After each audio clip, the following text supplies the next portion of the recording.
ose institucionet e reja që do të dalin, do të marrin konsiderat, sepse kjo lulkuqe tashmë është bërë shumë popullore, është shpërndar gjithkund, njerëzit e kërkojnë me të madhe, ne kemi shpërndar me mira kopje të lulkuqes në përvjetor të ndryshëm, këtë që e kam unë në sako edhe ju që e keni, është 10.000 ekzemplarë dhe 10.000 janë duke ardhur tashmë.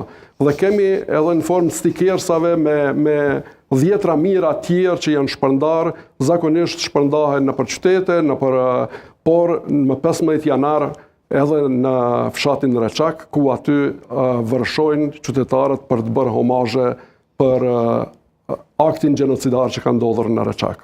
Mirë, a jemi vonë me pa dinë?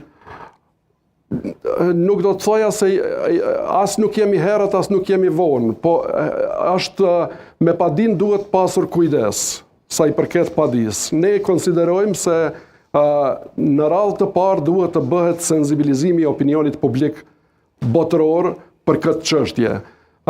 Me këtë çështje jemi pak vonë, jo pak vonë, po jemi shumë vonë, sepse ne nuk e kemi argumentuar ashtu si që duhet, ose nuk i kemi grumbulluar të gjitha faktet që të argumentojmë juridikisht që në Kosovë ka ndodhur akti i genocidit. Serbia ka kryer genocid. Na gjithë jemi të bindur për këtë çështje. Mirë po, kjo çështje kërkon një sistematizim të provave, një përgatitje shumë të madhe dhe kërkon prapa krahas kësaj, kërkon një sensibilizim shumë të madh.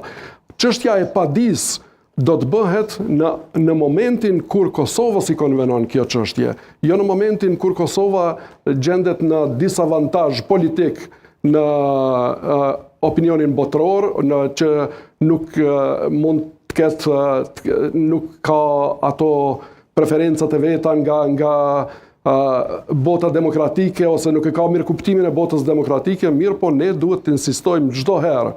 Dhe punën më të madhe aktualisht duhet ta bëjmë me vetveten. Ne duhet të sensibilizojmë, duhet ta ngrisim zërin ne, jo nuk mund ta ngrisin të tjerët zërin për ne.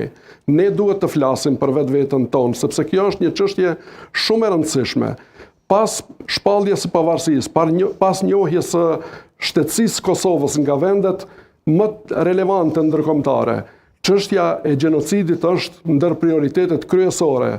Themi Serbia që thirret në të drejtën historike mbi Kosovën. Ne të gjithë dimë që atë të drejtë ajo nuk e ka.